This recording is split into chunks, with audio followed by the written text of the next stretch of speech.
الحمد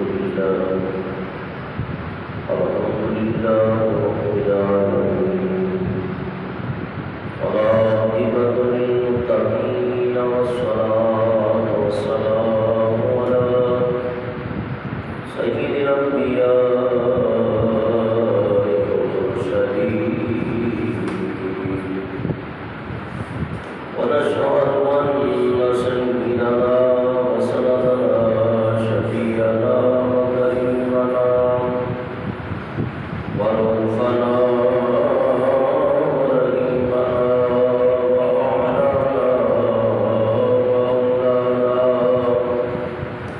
ومولانا محمدا عبده ورسوله أما بعد فأعوذ بالله من الشيطان الرجيم بسم الله الرحمن الرحيم ألم تر إلى الذي حاج إبراهيم في ربه أن آتاه الله صدق الله العظيم وصدق رسوله النبي الكريم الأمين ونحن على ذلك لمن الشاكرين والشاكرين والحمد لله رب العالمين إن الله وملائكته يصلون على النبي يا أيها الذين آمنوا صلوا عليه وسلموا تسليما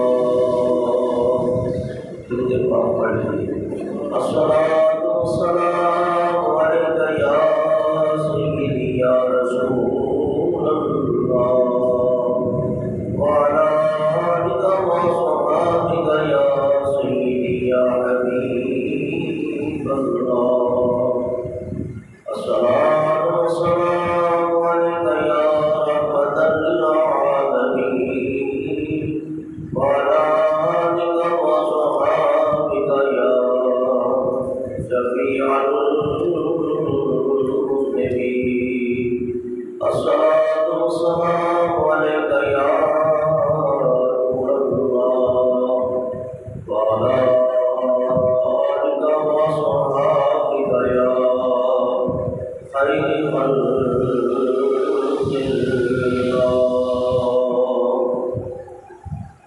فجز رحمت نہیں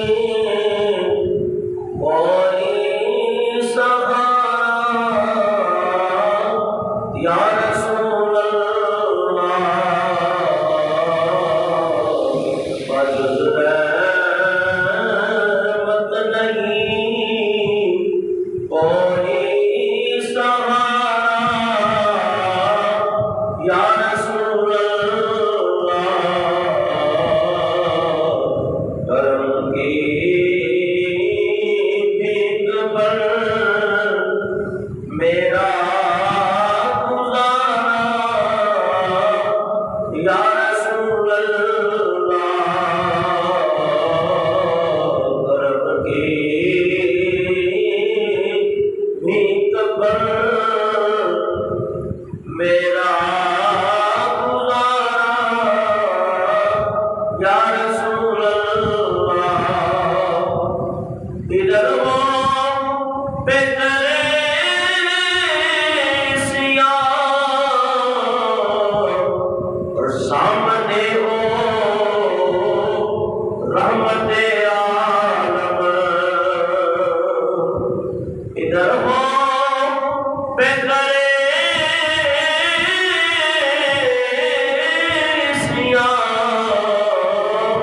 ادھر ہو رحمت عالم بلا دل سبق کا کیسے ہو یارا یا رسول اللہ بلا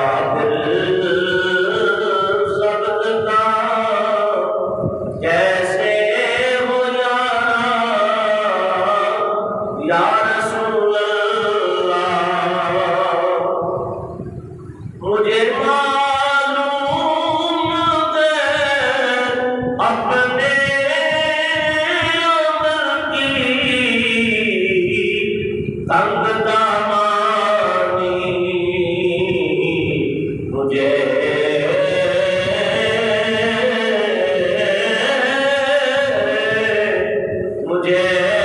معلوم ہے اپنے عمر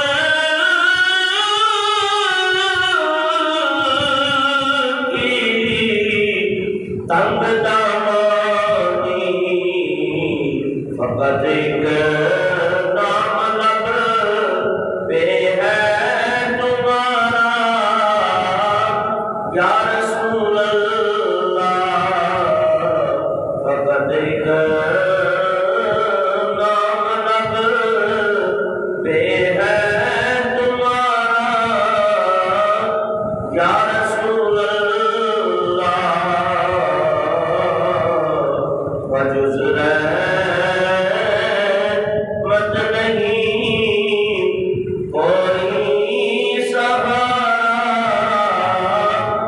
یا رسول اللہ، ضروری کو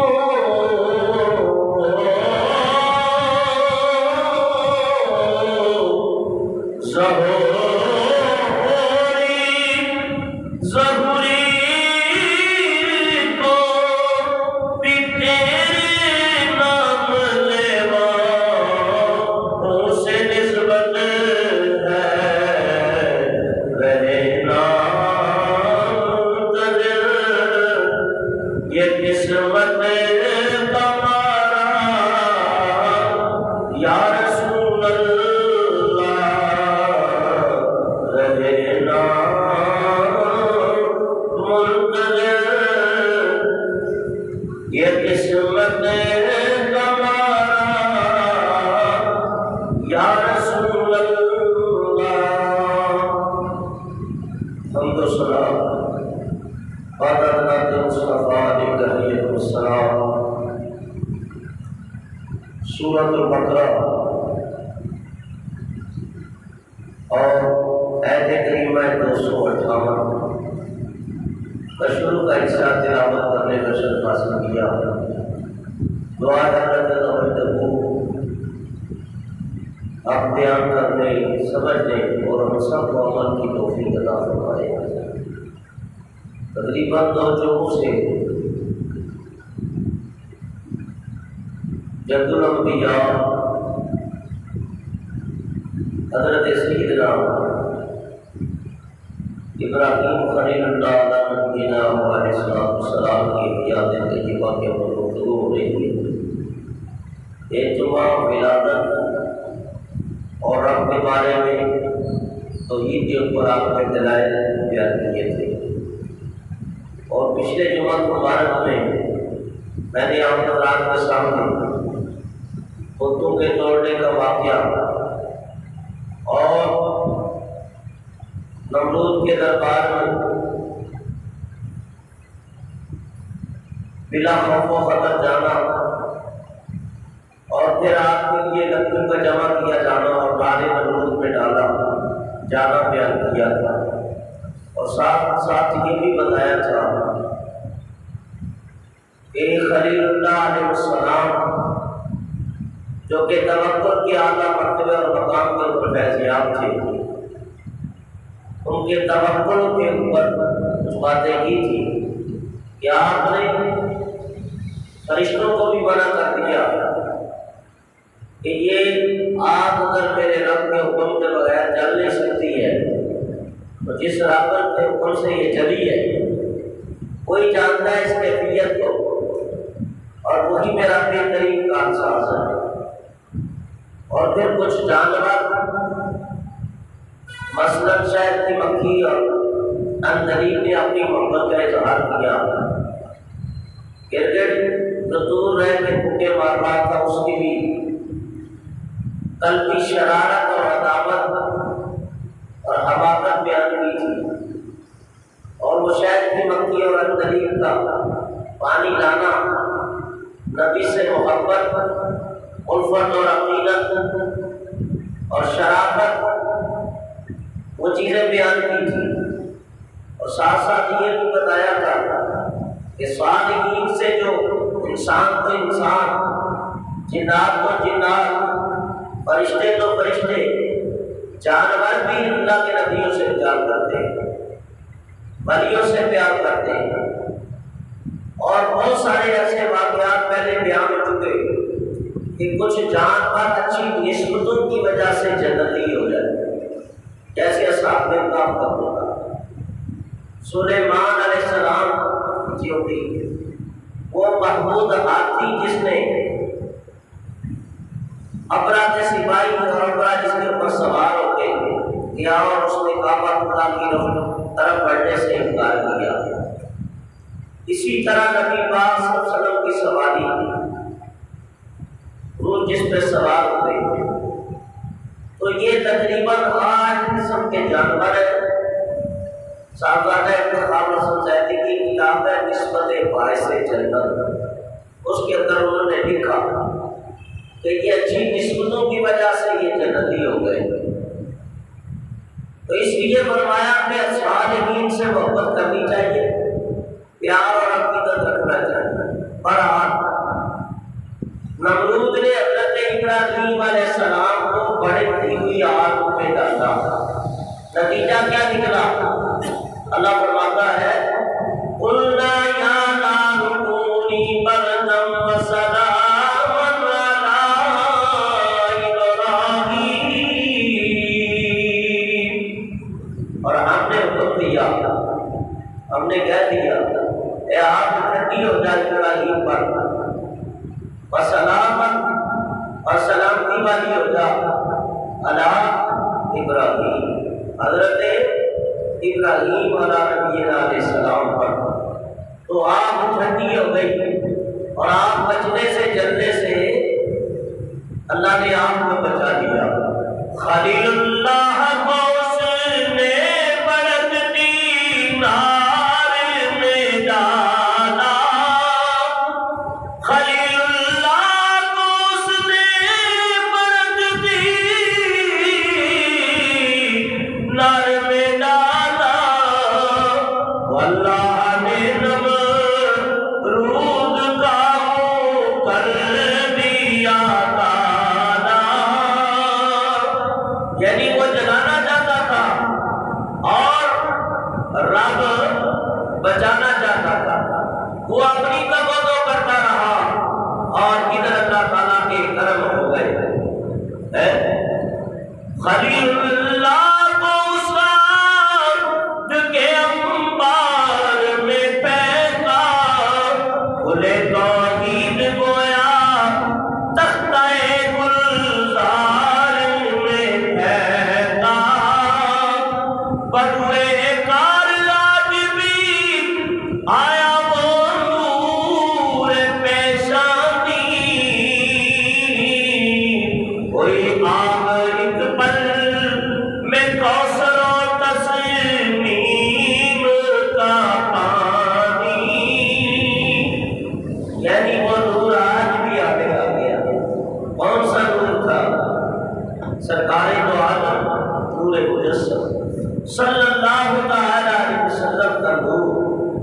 یہی نور حضرت آدم علیہ السلام کی پیشانی میں آیا تو ان کی توبہ قبول ہوئی، یہی نور فرمایا حضرت نوح علیہ السلام کے آڑے آیا تو ان کی کشتی کو نجات ملی، یہی نور پیسے ساتھ افتخار بنا تو حضرت یوسف کو کنویں سے گرانا ملا، اسی نور کی وجہ سے حضرت اسماعیل علیہ السلام کے فدیے میں جنت سے تحفہ بھیجا، اسی نور کی برکات تھی کہ حضرت یونس کو مچھلی کے پیٹ سے نجات ملی، اسی نور ہی کے دوپہر اللہ تعالیٰ نے کلیم اللہ سے کلام فرمایا، اسی نور کی بدولت عیسیٰ علیہ السلام کو ان کے حواریوں سے نجات ملی، اور اللہ نے چوتھے آسمان کو اٹھا لیا، اور قیامت تک کے نبی کے امتیوں کے لیے یہ سبق بن گیا کہ جب پریشانی اور تکلیف ہو تو اس نبی کو یاد کرنا، ان کے وسیلے سے دعا تمنا اور آرزو کرنا، تو اللہ تمہاری خواہشوں کو پوری کرے گا۔ حضرت آدم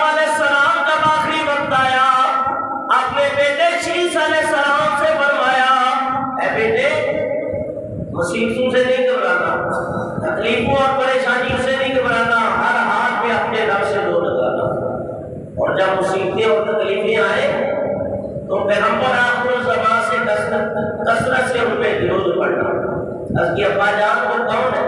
فرمایا اگر وہ نہ ہوتے تو میں بھی نہ ہوتا، تم بھی نہ ہوتے، کائنات کی کوئی چیز نہ ہوتی، اور ان کا نام محمد ہے صلی اللہ علیہ وسلم۔ تو آج حضرت ابراہیم علیہ السلام کو اسی نور کی وجہ سے نجات ملی، اور حضرت ابراہیم علیہ السلام اس آگ میں رہے۔ اب کتنا رہے اس کے اوپر بہت کچھ کہا گیا کہ حضرت ابراہیم علیہ السلام نار نمرود میں کتنے دن رہے، تو فرمایا کہ تفسیر کبیر امام فخر الدین رازی افغانستان کے اندر ان کا مزار ہے، بڑے مولوی صاحب کے نام سے یاد کیا جاتے ہیں، امام فخر الدین رازی، اور یہ سنی اور حنفی العقیدہ تھا۔ حنفیت امام اعظم نعمان ابن ثابت کے مقلد تھے، اور عقیدہ تک اہل سنت و جماعت، اور مشرباً تصوفاً یہ حضرت نجم الدین کبرا رحمت اللہ تعالیٰ علیہ کے مرید اور خلیفہ تھے۔ بڑے کارنامے آپ کے انشاءاللہ پھر کبھی بات ہوگی آپ کے اوپر۔ تو انہوں نے تفسیر کبیر کے اندر جو عربی کے اندر ہے، جس کی ٹرانسلیشن اردو میں ہو گئی ہے، انہوں نے تفسیر کبیر کے اندر لکھا، صاحب روح المعانی نے روح المعانی کے اندر لکھا ہے کہ حضرت ابراہیم علیہ السلام اس آگ میں تقریباً 7 دن رہے، بعد نے 40 دن بھی بیان کیا، اور بعد نے 50 دن بھی بیان کیا۔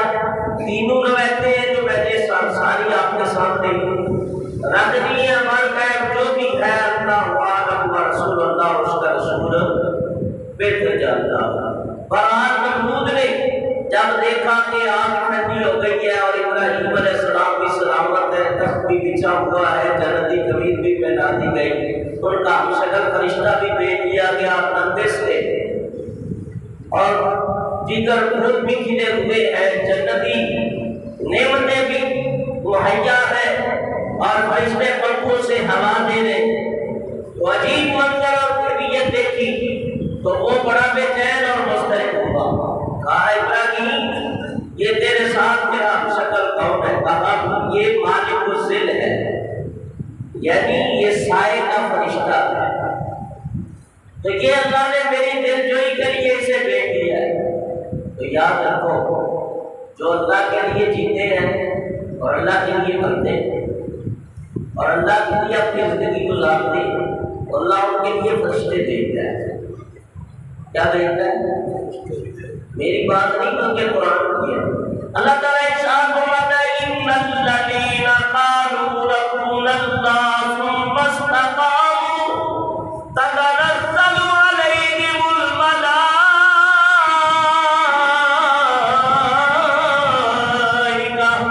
فرمایا جنہوں نے کہا میرا رب اللہ ہے، ثم استقاموا، پھر اس کے اوپر قائم ہو گیا مضبوطی کے ساتھ، نہ عقیدے کی، نہ طوفان دیکھے، نہ ظلم و ستم دیکھے، نہ قوت و طاقتیں دیکھی، نہ کسی دنیا کے بادشاہ سے مغلوب ہوئے اور مغلوب ہوئے، بلکہ اللہ کی محبت سے سرشار رہے۔ ثم استقاموا، استقامت کے ساتھ ڈٹے رہے، فرمایا تتنزل علیہم الملائکہ، اللہ فرماتا ہے کہ میں ان کے اوپر فرشتے نازل کر دیتا ہوں۔ تو یاد رکھو میرے بزرگوں اور دوستوں، صالحین کے مزاروں پہ بھی فرشتوں کا نزول ہوتا ہے، جہاں وہ عبادتیں کرتے ہیں وہاں بھی فرشتے اترتے ہیں، بلکہ بعض تو اللہ والے ایسے ہیں کہ وہ علم سیکھنے کے لیے جاتے ہیں تبھی فرشتے ان کے آگے پیچھے ہوتے ہیں۔ رَدًا لِطَالِبِ الْعِلْمِ بِأَجْنِحَتِهُمُ الْمَلَائِکَةُ، اللہ کے حبیب فرماتے ہیں جو علم سیکھنے کے لیے نکلتا ہے فرشتے اپنے پار اس کے نیچے بچھا لیتے ہیں۔ اور غوث پاک سے کسی نے پوچھا پتا اللہ کا ولی اللہ تعالی، آپ کو کب پتا چلا آپ اللہ کے وَنَحْنُ 10 سِنِينَ أَذْهَبُ إِلَى دَارِي، کہ جب میں 12 سال کا تھا اپنے گھر سے نکلتا تھا اور اذهب إلى المكتب مدرسے جاتا تھا، فَأَرَى الْمَلَائِكَةَ عَلَيْهِمُ السَّلَامَ، میں اپنی آنکھوں سے اللہ کے فرشتوں کو دیکھتا تھا، اور تمشی حولی جو میرے ارد گرد چلا کرتے تھے، اور جب میں مدرسے پہنچتا تو کہتے یقولون اِفْسَحُوا لِوَلِيِّ اللَّهِ تَعَالَى حَتَّى يَجْلِسَ، وہ کہتے جگہ کو کشادہ کر دو، اللہ تعالیٰ کا نیک ولی آ گیا ہے۔ تو صالحین کے اوپر فرشتے اترتے ہیں، اس کے اوپر بڑے دلائل ہیں، وقت تھوڑا ہوتا ہے، میں موٹی موٹی باتیں کر کے اپنے موضوع کو سمیٹتا ہوں۔ تو بہرحال نمرود نے یہ کہا، یہ قوت، یہ شان، یہ رفعت، یہ مرتبہ، یہ مقام اور یہ دلجوئیاں دیکھی، یہ رب کی قوت و طاقت کے نظارے کا مشاہدہ کیا، تو وہ کہنے لگا ابراہیم تیرا رب بہت قوت والا ہے، بڑی طاقت والا ہے، لیکن میں وعدہ کرتا ہوں تیرے رب کے لیے میں 4000 گائے ذبح کروں گا۔ کتنی؟ 4000۔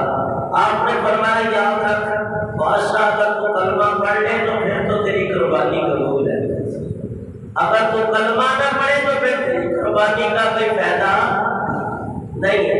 اس نے کہا کچھ بھی ہو جائے میں تیرے رب کے لیے 4000 گائے ذبح کی، لیکن فائدہ کچھ نہ ہوا، اس لیے کہ مسلمان نہیں تھا اور قربانی مسلمان کے اوپر ہے۔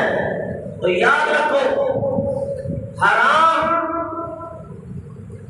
مال سے بھی صدقہ رب قبول نہیں کرتا، اور بغیر پاکی کے نماز بھی قبول نہیں کرتا۔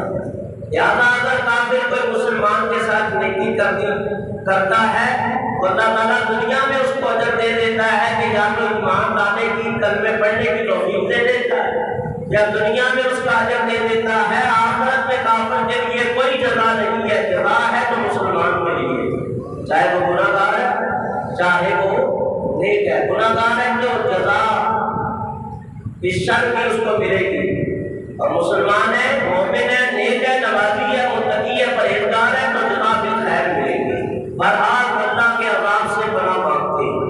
حضرت ابراہیم علیہ السلام جب وہاں سے نکلے تو نمرود نے اپنے دربار میں ان کو بلایا۔ اب اس کے بارے میں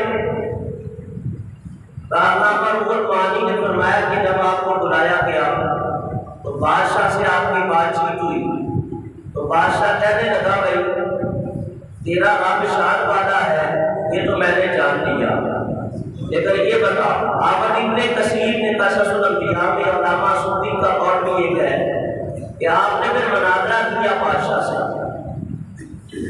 اور تفسیر ثانوی والے نے بھی لکھا ہے تحت الآیات المذکورہ لم تر الی الذی حاج ابراہیم فی ربہ ان آتاہ اللہ اور اذ قال ابراہیم ربی الذی یحیی ویمیت۔ بادشاہ کے دربار میں پہنچے تو بادشاہ نے آپ سے مناظرہ کیا کہ ابراہیم یہ آپ تو گنہ گار ہو گئی، تیرے رب کی اور کون سی شان ہے؟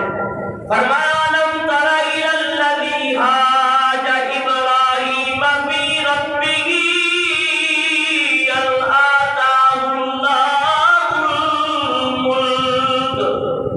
اے پیارے حبیب، اے محبوب، کیا تم نے نہ دیکھا اسے جو ابراہیم سے جھگڑا اس کے رب کے بارے میں؟ اس کے بارے میں جھگڑا رب کے بارے میں۔ اے محبوب تم نے نہ دیکھا، نبی پاک کی ولادت تو بہت بعد میں ہوئی ہے، ابراہیم علیہ السلام، حضرت اسحاق علیہ السلام، اب حضرت اسحاق سے حضرت یعقوب ہوئے، ان سے یوسف علیہ السلام کی لڑی چلی ہے، ادھر سے حضرت اسماعیل علیہ السلام کی لڑی چلی ہے، اور ہزاروں کا واسطہ ہے یا سینکڑوں کا بھی لگا لو، تو پھر حضور مکے میں پیدا ہوئے، اور رب کا کوئی کلام بے لغو اور بے رغب نہیں ہوتا، بے معنی نہیں ہوتا، بے مقصد نہیں ہوتا۔ تو محبوب تو آئے بھی نہیں، اللہ فرماتا جو اپنے رب کے بارے میں بادشاہ رب سے جھگڑا کر رہا تھا تو حضور تو دنیا میں نہیں آئے، مطلب کیا ہوگا؟ مفسرین فرماتے ہیں حضور نور کی حالت میں پیشانی ابراہیم میں موجود تھے۔ نور کی صورت میں اللہ کی حبیب صلی اللہ تعالی علیہ وسلم ابراہیم علیہ السلام کی پیشانی میں موجود، اور حدیث قدسی اللہ کی حبیب فرماتی ہے میں ہر نبی کی پیشانی میں ہوتا رہا۔ ساجدین الی ساجدین، فرمائے سجدہ کرنے والے سے دوسرا سجدہ کرنے والے کی طرف منتقل ہوتا رہا۔ اور میری جد میں، میری نسل میں کوئی بھی مشرک نہیں ہوا، کوئی بھی بت پرست نہیں ہوا، کوئی بھی نجس نہیں ہوا، یہ سب مواہب تھے، یعنی اللہ ہی کے ماننے والے تھے اور اس کی عبادت ہی کرنے والے تھے۔ تو لہذا حضرت سیدنا رضی اللہ عنہ، سیدہ طیبہ آمنہ سلام اللہ علیہا حضور کی والدہ، یہ دین ابراہیم پہ قائم تھے۔ اس کے اوپر دین ابراہیم کے اوپر قائم تھے، اور لہذا یہ پکے مواعظ تھے کہ انہوں نے کبھی بت پرستی کی نہیں۔ اور بلکہ حضرت عبداللہ کے بارے میں آتا ہے کہ جب حضور کا نور ان کی پیشانی میں آیا تو بتوں کے پاس سے گزرتے تھے، بتوں سے آوازیں آتی تھی عبداللہ ہم سے دور ہو جا۔ پھر جب وہ نور کا نطفہ سیدہ آمنہ کی طرف منتقل ہوا، آپ کعبۃ اللہ کے پاس جاتی تو بتوں کے منہ گرتے، بلکہ ان سے آوازیں آتی ایسے گرا ان سے دور ہو جاتے اندر آخر زمان ابھی جلوہ فرما۔ تو بہرحال اس کے اوپر کہنے کو بہت کچھ ہے۔ فرمایا کہ ابراہیم علیہ السلام جب نمرود کے دربار میں گئے اور مناظرہ ہوا، مکالمہ ہوا، اور یہ پہلے بتا چکا ہوں کہ آپ کو اللہ نے قوت مناظرہ کی بڑی شان عطا کی تھی۔ اذ قال ابراہیم ربی الذی یحیی و یمیت قال انا احیی و امیت، اور جب ابراہیم علیہ السلام نے کہا میرا رب وہ ہے جو جلاتا بھی ہے اور بات کرتا ہے، قال انا احیی و امیت، بولا میں بھی جلاتا ہوں اور بات کرتا ہوں۔ فرمایا کہ حضرت ابراہیم علیہ السلام نے ایک دلیل پیش کی، لیکن وہ احمد اس دلیل کی گہرائیوں کو جان سکا نہ، اور الٹا اس نے کہا کہ یہ کام تو میں بھی کر لیتا ہوں، میں بھی مارتا ہوں، میں بھی زندہ کر دیتا ہوں۔ اس کے اوپر بھی بہت کچھ ہے۔ بہرحال اللہ تبارک و تعالیٰ کے پیارے نبی نے دلیل دی اور حضرت ابراہیم علیہ السلام کی دلیل کو اس نے رد کر دیا۔ 4 بندے جو کو بھوکا رکھا، بھوکا باہر نکالنے کی وہ 2 بندے تھے، ایک کو آزاد کرنا تھا، ایک کو پھانسی دینی تھی، جس کو پھانسی دینی تھی اس کو چھوڑ دیا، جس کو چھوڑنا تھا اس کو سولی میں نکال دیا۔ بعد نے یہ بھی بیان کیا ہے کہ 4 تھے کہ 4 کو بھوکا رکھا، اتنا بھوکا رکھا، اتنا بھوکا رکھا وہ قریب المرض ہو گئے، یعنی مرنے کے قریب ہو گئے، کھانا پینا سارا بند کر دیا گیا۔ تو 2 کو اس نے پانی پلایا، کھانا پینا دیا، ان کی جان بچ گئی، اور 2 کو اس نے کچھ کھانے پینے کو نہ دیا، لہذا وہ مر گئے، وہ بھوکے اور پیاسے مر گئے۔ تو یاد رکھو یہ بہت بڑا ظلم تھا، وہ زہری تو بڑا عقل کی دلیل دے رہا تھا، کسی کو بھوکا اور پیاسا دیکھو تو اس کو کھلاؤ پلاؤ۔ مسلمان پہ یہ حق ہے کہ اگر وہ کھانا مانگے تو اسے دے دے، پانی مانگے تو پانی سے منع نہ کرو، اس پانی کی بات حدیث میں آتا ہے کوئی نمک مانگے تو نمک سے منع نہ کرو، پانی مانگے تو پانی سے منع نہ کرو، اور آگ مانگے تو آگ سے بھی منع نہ کرو، اس سے منع بھی کرنا چاہیے۔ تو پیاسے کو پانی پلا دینا چاہیے، بھوکے کو کھانا کھلا دینا چاہیے اگر تمہاری ہمت ہو، طاقت ہے، نہیں ہے تو پھر کہہ دو میں فلاں جگہ چلے جاؤ، وہ بھی کوئی اللہ کا بندہ ہے جو کھانے کا سوال کرے وہ کھلا دیتا ہے۔ بہرحال آج کل تو انٹرنیشنل فقیر بھی لوگ بنتے ہیں، لیکن اگر واقعہ کوئی حقیقت میں ایسا ہے تو اس کو کھلایا کرو۔ لیکن ہم انسان پھر بھی دیکھتے ہیں، رب یہ نہیں دیکھتا وہ جیسا بھی ہے وہ کھلاتا بھی ہے، وہ پلاتا ہے کیونکہ اس کی شان ہے۔ الحمدللہ رب العالمین، سب تعریفیں اس اللہ کے لیے جو رب عالمین کا۔ تو رب کا معنی پالنے والا، ماں باپ بھی پالتے ہیں، رب بھی پالتا ہے، اس کے پالنے میں بھی کوئی لالچ نہیں، ان کے پالنے میں بھی کوئی لالچ نہیں۔ فرمایا کہ وہ ہر ایک کو پالتا ہے، کافر و مشرک کو پالتا ہے، جو مانتا ہے اس کو بھی پالتا ہے، جو نہیں مانتا اس کو بھی پالتا ہے۔ تو یہ اللہ کی صفات ہے۔ تو نمرود نے ان کو مار دیا۔ آپ نے دل میں سوچا کہ یہ موت و حیات کی جو اصلی چیز روح ہے نا، جو حقیقت ہے، یہ اس سے آشکار نہیں ہے۔ تو آپ نے پھر دوسری دلیل پیش کی، کیونکہ مناظرے میں جو ہوتا ہے اگر ایک دلیل کہا کر ثابت نہ ہو تو پھر دوسری دلیل، پھر تیسری، پھر چوتھی، اور خلیل اللہ نے 2 دلیلوں میں اسے ڈھیر کر دیا، زیادہ دلیلوں میں لٹکا کے نہیں رکھا۔ بعض مناظرے ایسے ہوتے ہیں سارا دن مناظرہ ہوتا رہتا ہے، 2-2 3-3 دن مناظرے ہوتے ہیں۔ اب تو مناظرے بھی نہیں، اب تو مجادلے جھگڑے ہی ہوتے ہیں۔ مناظرے کرتے دیکھو تو ایسا لگتا ہے کہ سارے جھگڑ ہی رہے ہیں، ابھی ایک دوسرے کو اٹھ کے مار دیں گے۔ لیکن مناظرہ اگر طریقے سے کیا جائے، دلائل سے ہموار سے کیا جائے، اور اس نیت سے کیا جائے کہ وہ ایمان لے آئے، وہ ایمان لے آئے، تو حضرت علی سے حضور نے فرمایا تم کو ایسی دلیلیں دے دو کہ اگر تمہاری وجہ سے ایک بندہ بھی مسلمان ہو گیا تو دنیا میں معافی حاصل تیرے لیے بہتر ہے۔ فرمایا حضرت ابراہیم علیہ السلام، اب آپ نے دیکھا کہ پہلی دلیل کے اوپر اس کا دماغ کام نہیں کر رہا، یہ کھامڑ قسم کا آدمی ہے، بات کو نہیں سمجھ رہا، تو آپ نے دوسری دلیل فرمائی، قال ابراہیم فإن اللہ یأتی بالشمس من المشرق فأت بہا من المغرب۔ جہاں میرے رب کی شانیں ہیں ان شانوں میں ویسے تو رب کی اتنی شانیں آپ کہہ بھی نہیں سکتے، ان شانوں میں سے ایک شان خلیل اللہ نے یہ بھی بتائی، میرے رب کی ایک شان یہ ہے وہ سورج کو مشرق سے نکالتا ہے اور مغرب میں غروب کر دیتا ہے۔ فَقُضِتَ الَّذِي كَفَرَ، بس اس کے اوثان اور چھوڑ گئے کافر کے۔ وَاللَّهُ لَا يَهْدِي الْقَوْمَ الظَّالِمِينَ، اور یاد رکھیں اللہ ظالموں کو کبھی ہدایت دیتا نہیں۔ ایک بات اور سے نشین کرنا ہے، اس لیے ظلم سے بات رہنا چاہیے۔ اگر کوئی ناخن پر بھی ظلم کیا ہے تو اس کی بھی پوچھ کے کیوں کی؟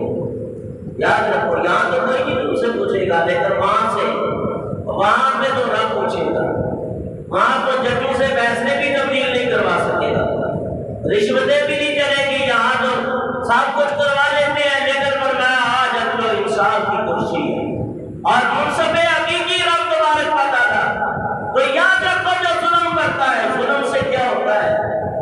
ظلم سے سب سے بڑا نقصان یہ ہوتا ہے کہ اللہ انسان کا دل سخت کر دیتا ہے، اور جب سخت کر دیتا ہے تو پھر اس کو توبہ کی توفیق نہیں ملتی، اور یوں بغیر توبہ کے ظالم کی کیفیت میں ظلم کرتے کرتے بندہ دنیا سے چلا جاتا ہے۔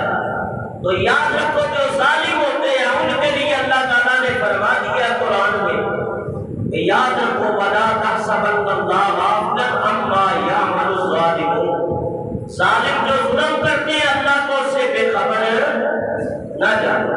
اور دوسری آیت کریمہ وَسَيَعْلَمُ الَّذِينَ ظَلَمُوا أَيَّ مُنقَلَبٍ يَنقَلِبُونَ،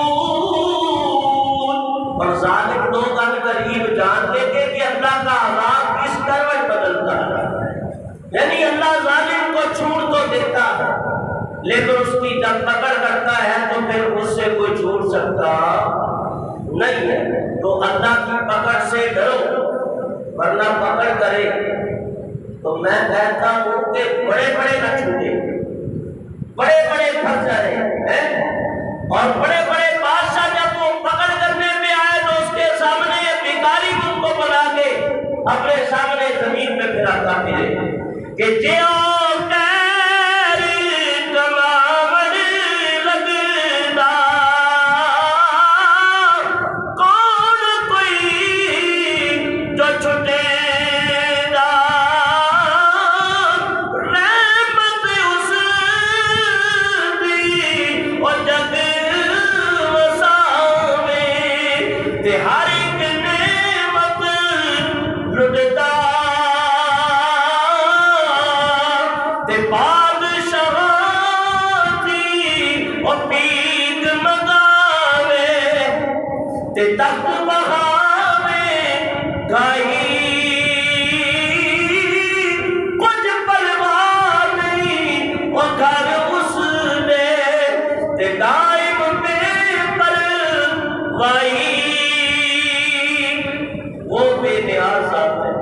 الصمد کا مطلب بے نیاز ذات ہے، وہ جس طرح چاہتا ہے کرتا ہے، لیکن ظالموں کو چھوڑتا نہیں، ان کی پکڑ ہے توبہ کی توفیق چھن جاتی ہے۔ اگر کوئی کسی کے ساتھ زیادتی کر رہا ہے تو اس کی زیادتی کا ازالہ دنیا میں کر لے، اس کا کفارہ ادا کر دے، اور کسی کا حق نہ مارے، کسی کے ساتھ بے ایمانی نہ کرے۔ یہاں سارے ہی تقریباً کوئی 4 آتے، کوئی 8 آتے، کوئی یوں سمجھو تو میں یہ کہتا ہوں، حقیقت یہی ہے، شاید آپ اتفاق کریں میری بات سے نہ کریں، کہ 1000 میں سے کوئی 5 افراد ایسے نکلیں گے جو صحیح معنوں میں اسلام کے مطابق اپنی زندگی گزار رہے ہیں۔ آپ کوئی بات سے اختلاف بھی کر سکتے ہیں، کوئی بڑی بات نہیں ہے، اختلاف بھی کر سکتے ہیں، لیکن حقیقت حال یہ لوگ بے ایمانی اور جھوٹ اور وعدہ خلافی، ظلم و ستم زیادہ کرتے ہیں، اور جس کی وجہ سے پھر اللہ تعالیٰ برکتیں اور رحمتیں اپنی روک دیتا۔ اللہ ہمیں توبہ کی توفیق عطا فرمائے۔ فَبُهِتَ الَّذِي كَفَرَ وَاللَّهُ لَا يَهْدِي الْقَوْمَ الظَّالِمِينَ۔ خلیل اللہ کہنے لگے اور بادشاہ نمرود، میرے رب کی ایک شان یہ ہے، وہ سورج کو مشرق سے نکال کے مغرب میں غروب کر دیتا ہے، اور تو اگر رب ہونے کا دعویٰ کرتا ہے کہ تو رب ہے تو پھر تو یوں کرتے، اس کا الٹ کرتے، سورج کو مغرب سے نکال اور مشرق میں غروب کر، کیونکہ یہ تو اس کی قدرت و اختیار میں تھا نہیں، بندہ تھا، اور رب کا مقابلہ کون کرے؟ وہ آخر وہ لاجواب ہو گیا، کہنے لگا جاؤ ہمارے علاقے سے نکل جاؤ۔ پہلے تو اس نے یہ کہی دی خلیل اللہ علیہ السلام کو کہ جو اپنے رب کے لشکروں کی بات کرتا ہے نا، تو اپنے رب کے لشکر لے آنا تاکہ ہم بھی دیکھیں اور میں بھی اپنے لشکر جمع کرتا ہوں۔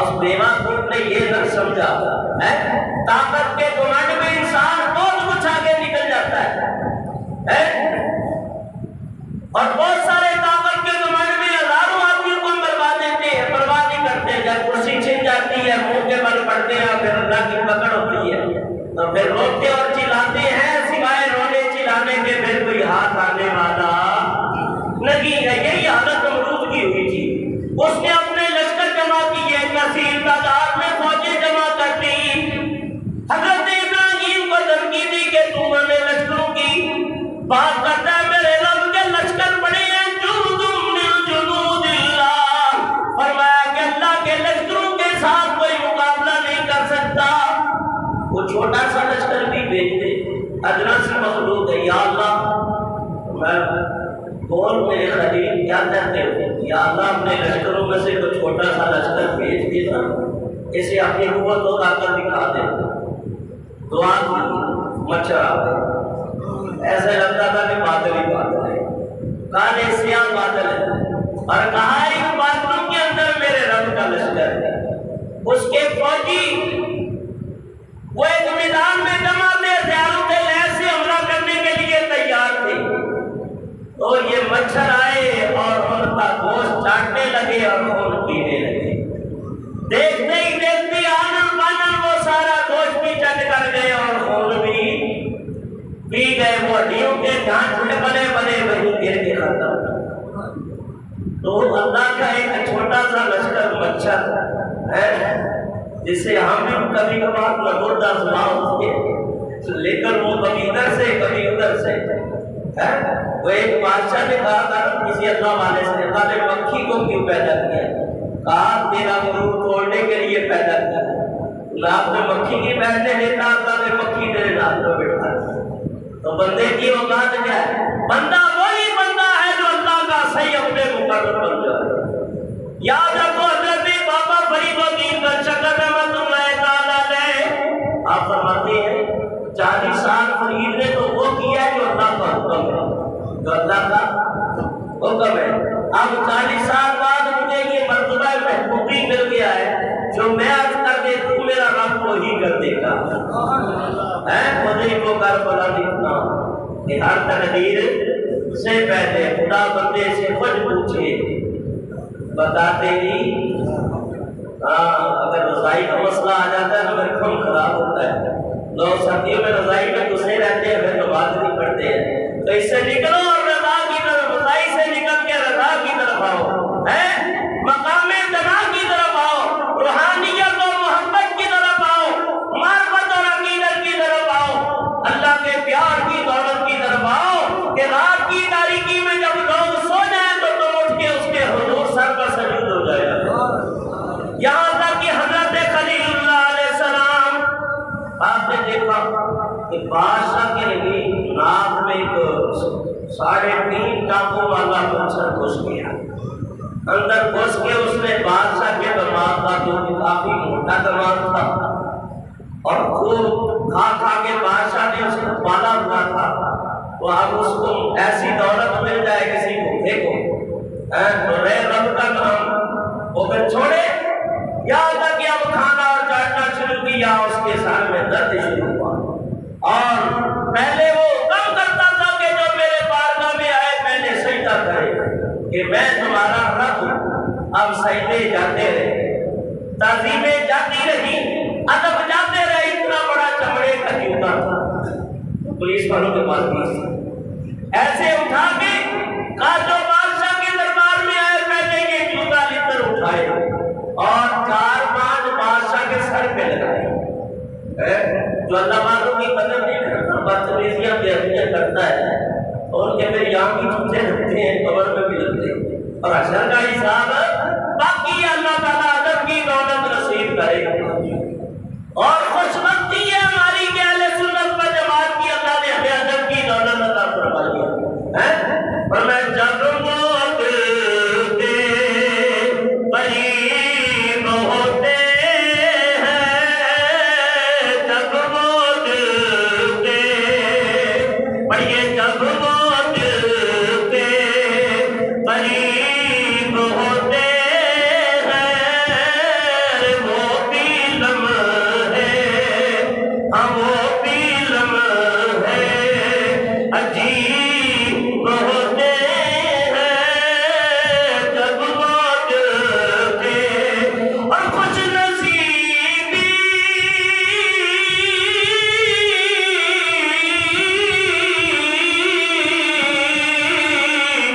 خوش نصیبی ادب سکھاتی ہے. ارے بے ادب بد نصیب ہوتے ہیں، بے ادب بد، مل کے پڑھیے، بے ادب بد نصیب ہوتے ہیں، جب موت کے. دعا کرو اللہ ان کی ہدایت نصیب فرمائے کہ جن کو ہوتی ہے ان کی دید نصیب، ان کے کتنے، ان کے کیسے نصیب ہوتے ہیں. اب ان کے کیسے نصیب ہوتے ہیں. تو یہاں تک کہ 400 سال تک اس کو نمرود کو سر میں درد بھی نہیں ہوئی، بڑے ناز و نعمت سے بنتا رہا اور 400 سال جوتیاں کھاتا رہا. یہاں تک کہ اس کا دماغ اس قدر کمزور ہو گیا جوتیاں کھا کھا کے کہ یوں یہ واسطے پر جہنم ہوا. توبہ کی توفیق کیوں نہیں ہے؟ اس لیے کہ ظالم تھا. اس نے کئی ماؤں کے گودے اجاڑی تھی اور لاکھوں کی تعداد میں یا ہزاروں کی تعداد میں اس نے بچے قتل کرا دیے تھے. تو اللہ تعالیٰ نے توفیق ظالم سے توبہ کی چھین لیتا ہے. برحال اللہ نے فرمایا اتنی حرمت ظلمن فلا تظالموا، اے لوگوں میں نے اپنی جان پہ ظلم کو حرام کرا دیا ہے، فلا تظالموا، تم بھی ظلم نہ کرنا. حضرت ابراہیم علیہ السلام قوم نمرود یا بادشاہ وقت نے آپ کو یہ کہا کہ تیرا ابراہیم علیہ السلام کی عقیدہ ہے کہ تیرا رب ہر جگہ ہے. وجہت وجہ للذی فطر السماوات والارض، میں جدھر بھی اپنا منہ کرتا ہوں، چہرہ کرتا ہوں، میرا رب ادھر ہی ہے۔ تو یہاں سے چلا جا، کسی اور علاقے میں چلا جا، پاگل والوں کو آپ چھوڑ دو۔ لیکن اس نے اپنے آپ کو خود دعوت عذاب دے دی تھی۔ یاد رکھو، اللہ کا نبی جس سرزمین میں رہتا ہے، جب تک اس کا وجود مسعود و بابرکات ہوتا ہے، اس زمین کے اوپر، اس ٹکڑے کے اوپر اللہ کا عذاب آتا نہیں۔ حضرت کلیم اللہ جب تک مصر میں رہے، مصر والے محفوظ رہے، فرعون بھی محفوظ رہا اور اس کی قوم بھی سلامت رہی۔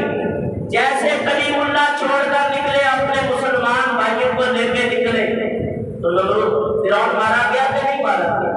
یقیناً۔ تو نبی جہاں ہوتا ہے وہاں برکتیں ہوتی ہیں، تو نبی کے وجود مسعود کی وجہ سے قوم عذاب سے بچ جاتی ہے، اور جب نبی کو علاقے چھوڑ دیتے تو اللہ کی پکڑ آ جاتی ہے۔ اس لیے کہ ہر علاقے کے اوپر ایک روحانی نظام رب نے رکھا۔ تبھی وہ شخص آیا تھا محسن صاحب کی بارگاہ میں کہ آپ فلاں علاقے کے لیے مجھے ابدار چاہیے، آپ نے فرمایا صبح دے لینا۔ حضرت صبح دیر ہو جائے گی، علاقہ ہی طرف ہو گیا تو کون جواب دے گا؟ ایک عالم شریعت ہے، یہ ذہنی نظام ہے، ایک عالم تکوین روحانی نظام ہے۔ تو کہا صبح تک علاقہ ختم ہو گیا تو پھر کیا کریں گے؟ تو کہا پھر ایسا کرو کہ اتنی جلدی ہے تو سبوں میں چھپا ہوا ایک بغداد بیٹھا ہے، اسی کو لے۔ جب پکڑا کہا میں چور کا، پہلے چور تھا اور ہے، اس لیے کہ اب تو غصب کی نظر کے اندر آ گیا ہے، اور عجب شان تیری یا موت سے جلی ہے، عجب شان تیری یا موت سے جلی ہے کہ تیری نظر سے چور بندہ ولی ہے۔ عجب شان تیری یا موت سے جلی ہے، عجب شان تیری یا موت سے جلی ہے کہ تیری نظر سے چور بنتا ولی ہے۔ تو حضرت ابراہیم علیہ السلام اب نکلے تو سمندر کے کنارے، سہل سمندر، آپ نے دیکھا خلیل اللہ علیہ السلام نے کہ ایک انسان بڑا پڑا اور آدھا جسم اس کا اندر ہے، آدھا باہر ہے۔ تو حضرت ابراہیم علیہ السلام نے جب اس کو دیکھا تو دل میں خیال آیا، کیونکہ نمرود اور قوم نے آپ سے سوالات کیے تھے، لیکن اس طرح اللہ نے ان کی عقل نمرودیوں کی ڈالی گئی تھی کہ اگر وہ پوچھ لیتے تو کہتا کہ رب زندہ کرتا ہے مارتا ہے، کیا تو نے اپنی آنکھوں سے دیکھ لیا کہ رب زندہ بھی کرتا ہے مارتا؟ تو یہ بات آپ کے دل میں آ گئی تھی، وہ آپ کا یقین تو ایمان تھا، لیکن چاہتے تھے کہ ایسا ہو کہ علم الیقین سے عین الیقین، بلکہ حق الیقین کے مرتبے کے اوپر فیضیاب ہو جائے۔ تو تین مقام، ایک ہے علم الیقین، کیا ہے؟ علم الیقین، اور اس کے اوپر تو کامل یقین نہیں ہے ابھی۔ کیوں؟ کیونکہ جہنم کا عذاب بڑا سخت ہے، یہ تو علم میں ہے۔ اگر پکا یقین ہو اس کے اوپر اور آنکھوں سے دیکھ لیں تو پھر کبھی گناہ نہ کریں۔ ابھی تو ڈراتے رہو، کچھ کرتے رہو گا، وہ بھی سر کا کام ہی کے ڈرانا ہے، کچھ نہیں ہوتا۔ لگ پتا جائے گا کہ جب وہاں پکڑ ہوتی۔ تو اس لیے آنکھوں سے جب دیکھ لیا جائے تو پھر اب کوئی انکار کی گنجائش باقی نہیں رہتی۔ آنکھوں سے مشاہدہ کر لیا، اب حق الیقین کے مقام کے اوپر فیضیاب ہو گئے۔ وَإِذْ قَالَ إِبْرَاهِيمُ رَبِّ أَرِنِي كَيْفَ تُحْيِي الْمَوْتَىٰ قَالَ أَوَلَمْ تُؤْمِنْ قَالَ بَلَىٰ وَلَٰكِن لِّيَطْمَئِنَّ قَلْبِي قَالَ فَخُذْ أَرْبَعَةً مِّنَ الطَّيْرِ۔ خلیل اللہ علیہ السلام نے عرض کیا، میرے رب مجھے دکھا دے تو مردوں کو کیسے زندہ کرے گا؟ اور میں کیا تجھے یقین نہیں؟ عرض کی یقین کیوں نہیں؟ مگر چاہتا ہوں میرے دل کو بھی قرار آ جائے اور مقام شنید سے شنید کانوں سے سننا. میں چاہتا ہوں مقام شنید سے مقام دید کے اوپر فیضیاب ہو جاؤں، آنکھوں سے دیکھ لوں. فرمایا کہ امام رازی نے اس کی 17 وجوہ بیان کی. یہ سوال کرنے کتنی وجہ؟ 17. اس کے اوپر بڑی گہرائیاں ہیں، لیکن وہ بات ہے کوئی علم کی باتیں ایسی ہوتی ہیں جو دماغ سے بھی اوپر چلی جاتی ہیں. ہر آدمی اس کو سمجھ نہیں سکتا، موٹی باتیں کر رہا ہوں. اور میں اچھا خلیل اللہ کو نے کہا ہے تو ہم تجھے زندہ کر دکھائیں گے. اور فرمایا کہ ایک سوال یہ بھی کہا جب اللہ سے ہم کلام ہوئے تو اللہ تعالیٰ نے فرمایا ابراہیم میں تجھے اپنا خلیل بنانے لگا ہوں. یا اللہ مجھے کیسے پتا چلے گا میں تیرا خلیل بن گیا ہوں؟ اور میں جس دن تیری دعا سے مردے زندہ ہو جائیں گے تو سمجھو میرا خلیل بن گیا. یہ سوال بھی تھا. تو فرمایا قال فخذ اربعۃ من الطیر، پر 4 پرندے لے لو اور ایک ایک ٹکڑا کر کے وہ رکھ لو، انہیں بلاؤ ثم ادعوهن یاتینک سعیا، پھر انہیں بلاؤ چلتے آئیں گے پاؤں سے دوڑتے ہوئے، اور جان لو کہ اللہ غالب حکمت والا ہے. گیند کو لیا، کبوتر کو لیا، مرغ کو لے لیا، مور کو لے لیا. تو اس کے اوپر بھی علماء کی بہت ساری باتیں ہیں. بہرحال ان 4 کو لے لیا. گیند کو لیا، اس کے اوپر پوری تاریخ چھپی ہے. مور کو لے لیا، اس کے اوپر بھی بے وفائی کا الزام ہے. کبوتر ہے، اس کے اوپر بھی الزام ہے. مرغ ہے تو یہ کھانے پینے کا زیادہ عاشق ہوتا ہے. یہ 4 جانوروں کو لے لیا کہ ایک کے اندر، مور کے اندر غرور تکبر ہے.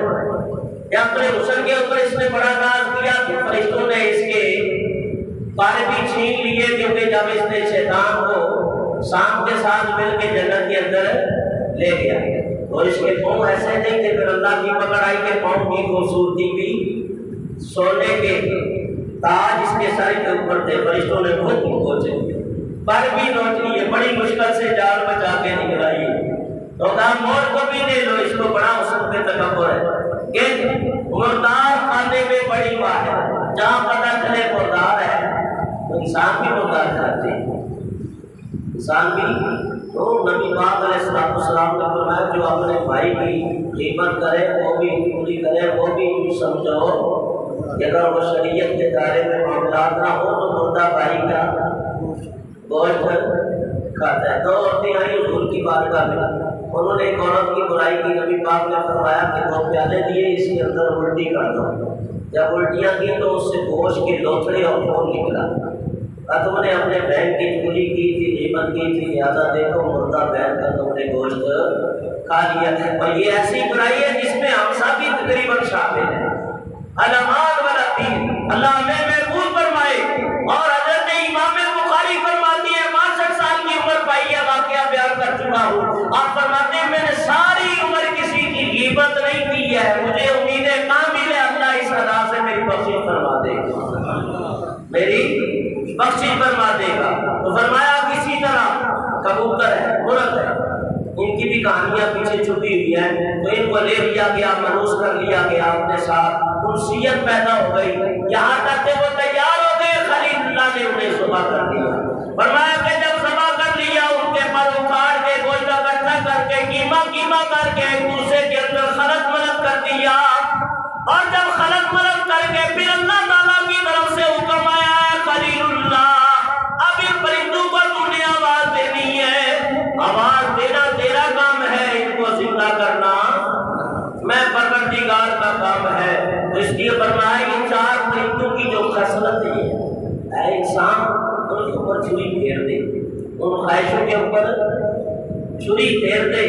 بنی وہ گندی خواہشیں اپنے دل و دماغ سے نکال دے اور اس دل کے اندر اللہ کی محبت کو ڈال دے، ورنہ اللہ کا مقرب اور ولی کامل ہو جائے گا. یہ انسان کو حکم دیا گیا. فرمایا حضرت ابراہیم علیہ السلام اب جب ان کا تو کامل یقین سمت کا سایہ، جب وہ آواز دے گا تو آواز کو آپ بھی دے سکتے ہیں، میں بھی دے سکتا ہوں، لیکن نبی کی آواز کے اندر کوئی اور ہی اثر ہوتا ہے.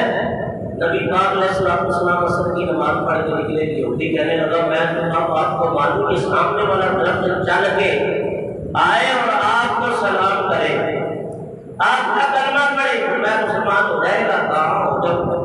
آپ نے فرمایا پھر تو ہی جا کے اسے جا کے کہہ دے تجھے اللہ کے نبی بلا رہے ہیں، تجھے اللہ کے نبی بلا رہے ہیں۔ جب پیغام دیا تو اس نے اپنی جڑوں کو ادھر ادھر کیا اور وہ جڑوں کو چیرتا ہوا بارگاہ نبوت پہ حاضر ہو گیا۔ حضور کا کلمہ پڑھا، گواہی دی، اور نبی پاک نے فرمایا جا اپنے مقام پہ چلا جا۔ جب حضور کو رفع حاجت کی ضرورت ہوتی نا، دیکھتے میں کوئی آڑ پردہ نہیں ہے، لوگ چٹیاں کے دار میں ایسے ہی بیٹھ جاتے ہیں، منع کیا گیا۔ فرمایا لوگوں اللہ حیا والا ہے اور حیا کو پسند کرتا ہے، تھوڑا پردہ کر لیا کرو۔ جب آڑ نہیں ہوتی تھی حضور درختوں کو اشارہ کرتے، 4-5 درخت جڑے چیر کے آ جاتے، وہ آڑ کر لیتے، پردہ کر لیتے، حضور رفع حاجت کرتے۔ لیکن حضور جب رفع حاجت کر کے فارغ ہوتے وہ واپس چلے جاتے۔